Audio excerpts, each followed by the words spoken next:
ตอนนี้มันมีพยาธิเข้าแทรก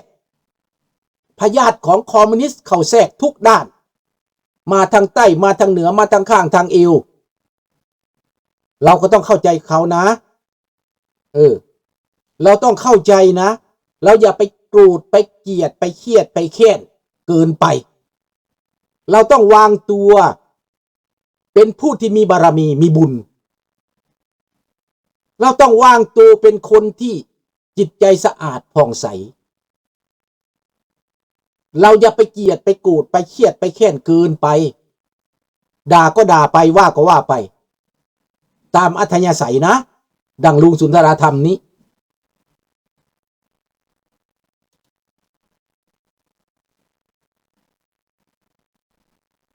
แม่นแต่ในใดก็ตามดอก 10% ที่ลุงเว้านั้นยังมีความหวังอยู่นะ 10% นั้นสำหรับยูเครนแต่สำหรับลาวนี้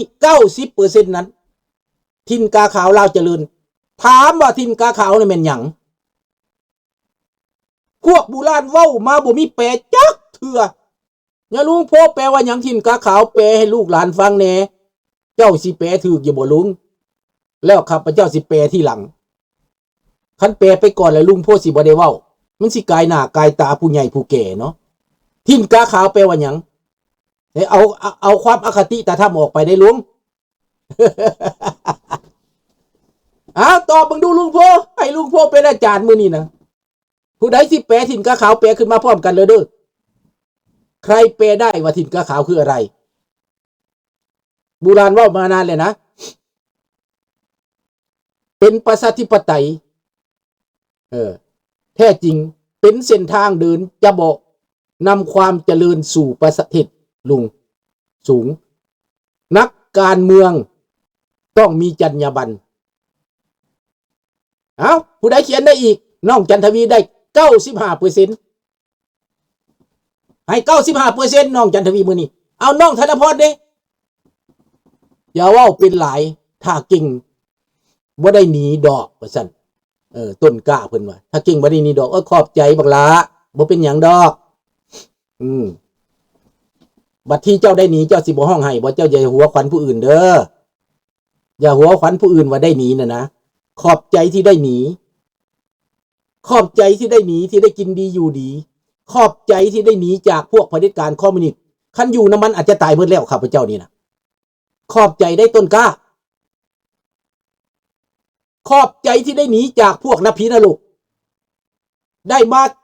หับความศิวิไลบ่ได้จ้างมาเรียนหนังสือก็ไม่เรียนอยู่นี่ภาษาฝรั่งเศสอังกฤษได้เบิดลูกหลานข้าพเจ้าเก่งเพอร์เฟกต์อีกภาษาลาวก็ได้บ่ได้เสียใจที่ได้หนีด้วยต้นกล้าแทงคิวขอบใจหลายๆขอบใจหลายๆที่เหตุให้คนเราได้หนีจากประเทศแล้วมาเจริญน่ะนะมาได้หับเพียนมาได้เอาถิ่นกาขาวกลับประเทศน่ะนะบ่ได้ว่าเป็นเด้อพวกเจ้านั่นแหละกำลังมืดอยู่ทุกวันนี้พวกเจ้านั่นแหละปากบ่ได้ไอบ่ดังนั่นได้เล่นน้ำแต่เจ้าหญิงไอโกะนิยมเจ้าหญิงไอโกะสวยงามงามมิหลีเจ้าหญิงไอโกะเจ้าหญิงไอโกะงามหลายโอ้ยจังแม่นงามหลายเจ้าหญิงไอโกะสิเป็นลมแล้วค่อยนี่นะค่อยอยากเล่นน้ำเจ้าหญิงไอโกะนี่งามเจ้าหญิงลาวตายเบิดเอาไปฆ่าทิ่มเบิดกดลาวฆ่ากันทิ่มเองแล้วไปนิยมชาติอื่นนิยมเจ้าหญิงคนอื่นเพียงจะได้แค่ว่าการช่วยเหลือด้านมนุษยธรรมโอ้ยอายหน้าอายตาดิรัฐบาลทองลุ้นรัฐบาลสอนไสเจ้าคือมางีเง่าเต่าตุนแท้พากันแลน้ำเจ้าหญิงไอโกะเจ้าหญิงไอโกะบ่ได้มีอำนาจอีหยังเป็นเพียงตั้งแต่หัวหน้า Red Cross ให้เกียรติว่าซั่นเจ้าหญิงไอโกะสิไปบอกให้ญี่ปุ่นเอาเงินมาช่วยหลายๆจะได้เงินจากญี่ปุ่นว่าซั่น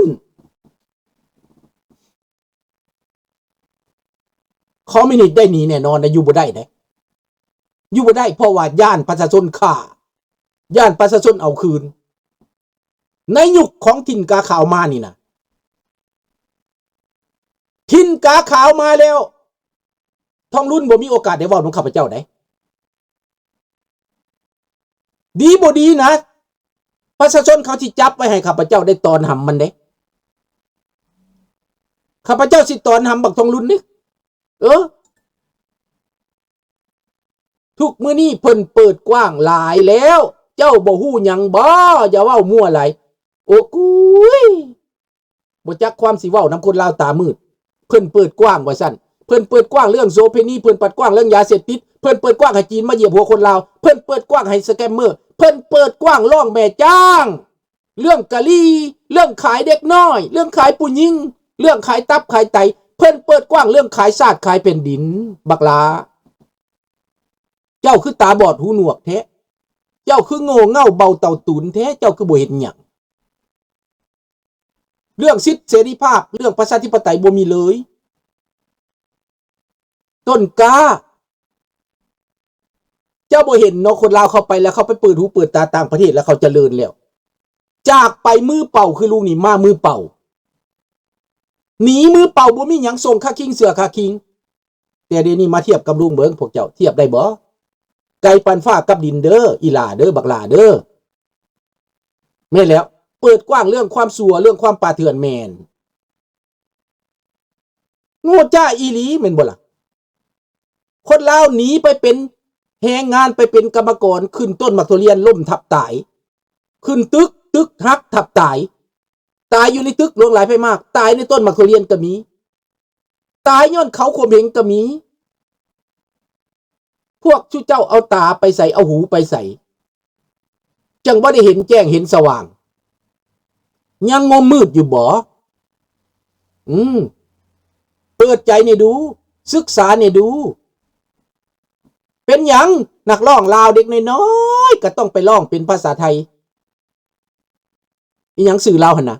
จำเป็นต้องร้องเป็นภาษาไทยเพื่อสิได้อยู่รอดต้องร้องเป็นภาษาไทยคันใส่บ่ได้กินคนลาวหลายคนต้องผันตัวไปเป็นนักร้องไทยเพื่อจะได้กินได้อยากจำเป็นร้องลาวนี่บ่เจริญบ่ได้กินอย่างเก่งก็ไปร้องน้ำร้านอาหารได้กินน้ำใต้ศอกได้กินเศษของเขาเศษอาหารเขานักร้องลาวกลายเป็นตกอับเป็นนักร้องลาวนี่เป็นนักร้องที่ตกอับ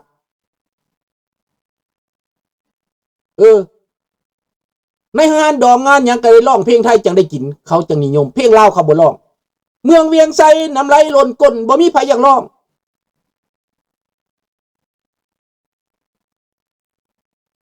นี่บ่มีไผอยากร้องน้องธนพรเขียนขึ้นมาถิ่นกาขาวหมายถึงจะมีผู้มีความเป็นธรรมขึ้นมาปกครองประเทศประชาธิปไตย 100% โดยประชาชนและเพื่อประชาชนผาสีทองผ่องอำไพประชาธิปไตยใหญ่ในแผ่นดินครับอ้าวให้ 100% ซะให้น้องธนพร 100% แต่ว่าอีก 1% ลุงเสียเพิ่มเติมถิ่นกาขาวนั้นมาเองไม่ได้จะมาเองไม่ได้จะเกิดเองไม่ได้เพราะเขาเหยียบหัวไว้อยู่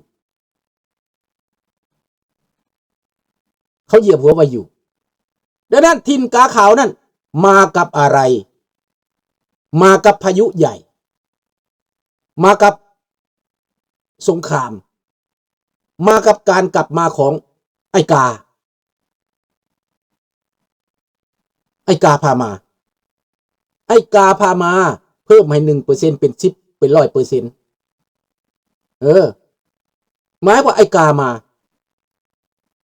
าแล้วกินอายจังมายุโรปเหมือนกัน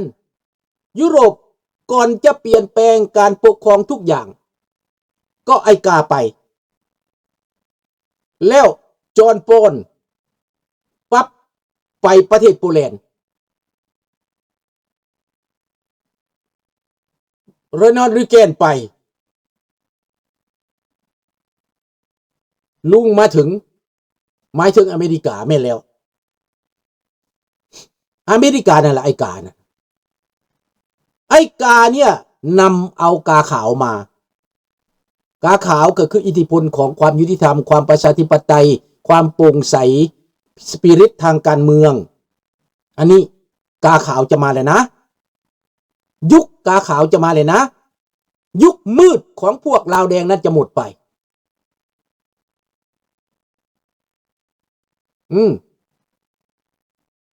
กาจะเป็นใหญ่ทุกสิ่งทุกอย่างจะกลัวกาไปหมด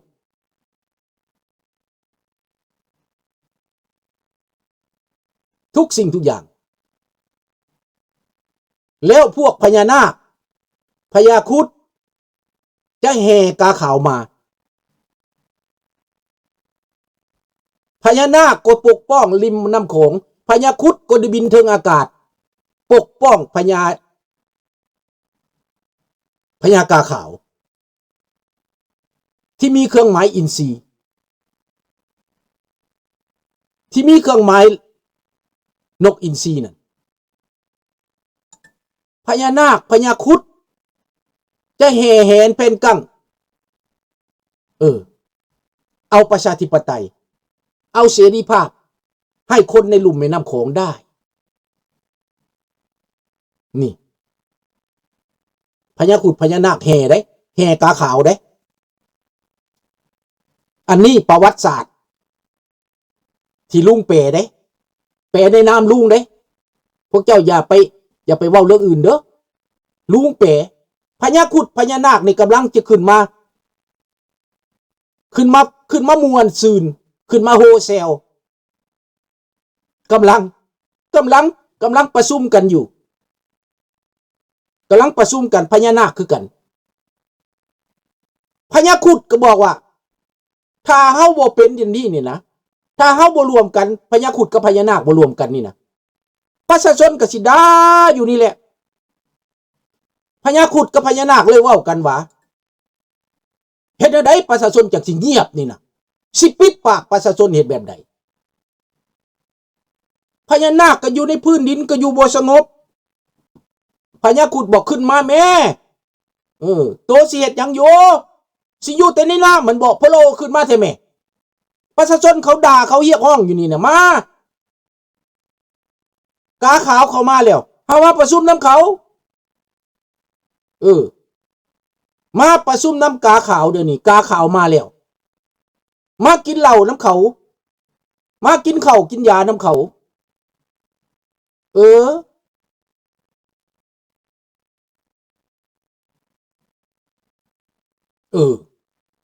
มาเองได้บ่มีผู้ใดต้านเลยพญาครุฑก็บอกพญานาคขึ้นมาอันกานั่นก็จักได้ห้องเปล่าเตือนชาวบ้านได้กาขาวนะบินไปแจใดกัมาเด้อพวกเจ้าเด้อถึงที่พวกเจ้าเลยเด้อฮอดยามพวกเจ้าเลยเด้อกาขาวนะบินไปแวบไปแจนั่นแจนี่ทุกบ้านทุกเฮือนกาขาวบินแป๊บจับปับมาเปล่าเตือนชาวบ้านกาขาวนี่กาขาวไปได้เดี๋ยวนี้กาขาวนั่นไปทุกบ้านแล้วเดี๋ยวนี้นะ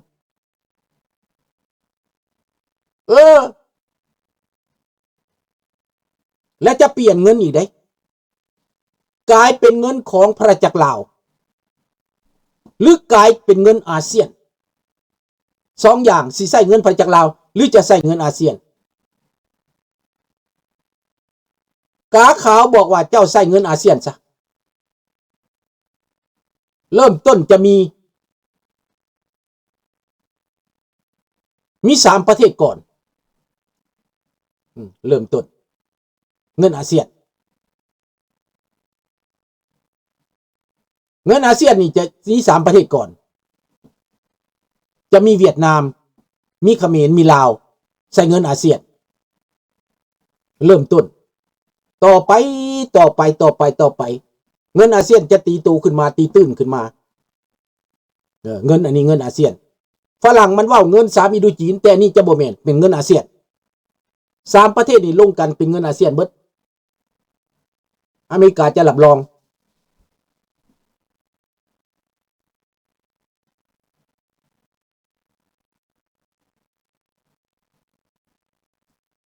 แม่นเป็นแบบนี้เองที่เพิ่นบ่เอาพวกที่เฮียนจบมาแต่ไทยแต่สหรัฐหรือฝรั่งเศส